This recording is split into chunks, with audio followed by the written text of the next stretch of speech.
Yankees have won 33 pennants and 22 World Championships. We're winners. We don't sit with losers. Well, and I've got an idea. You're going to go to the party with me. It's okay. Well, that was George Steinbrenner, as you probably know, appearing on Seinfeld. The boss's cameo speaks to his philosophy of wanting to win. And actually, it was a win or else, as managers from Billy Martin to Joe Torre found out. For more on George Steinbrenner's legacy, Bloomberg contributing editor Rick Horrow. Rick joins us now on the telephone from St. Andrews, Scotland, at the British Open, where he had been preparing to cover the Open. Rick, it's great to have you with us here on Bloomberg Television. You've been covering sports as a career. I'm curious for your best memory of Steinbrenner.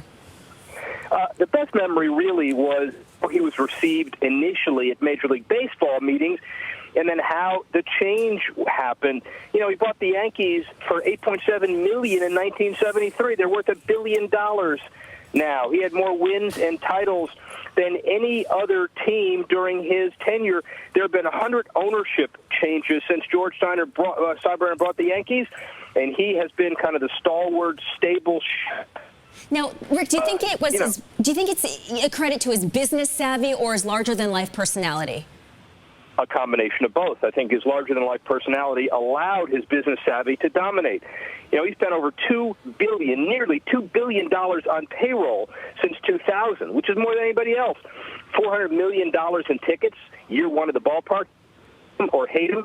A lot of people in Major League Baseball said that he spent too much money. Well, he made the money to spend. He created a network called Yes Network, and the people that really didn't like him were basically more jealous than anything else. Net, he was very, very good for baseball. Yet he did make some mistakes, especially in 1990 when he was banned from baseball at that time for life. So how did he rebuild his image and come back into the good graces? Well, you know, by spending money, and frankly, anybody that could indict George Steinbrenner, meaning on a personality level, did it because he was too passionate about the game. His heart was too much in it, they would say, never because he didn't care.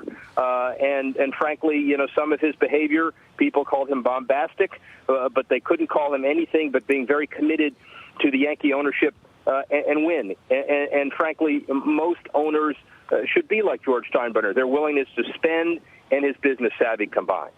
All right, so now his sons are running the team. Are they going to be as successful?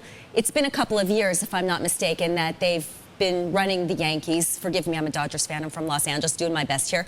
Will they have the same success as George Steinbrenner?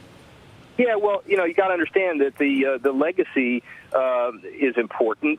The brand is important, but the business day-to-day operations passed to others a long time ago. You know, Hal Steinbrenner had been running the franchise. There was an orderly succession plan. There is a non-family member that's a CEO. And I think the franchise will do quite well. So will the brand. George Steinbrenner will certainly be sorely missed. But the major decisions on the ballpark, the Yankees, the profitability, the promotion, those have been made years ago. Many thanks. Rick Horrow, Bloomberg contributing editor, on the passing today of George Steinbrenner.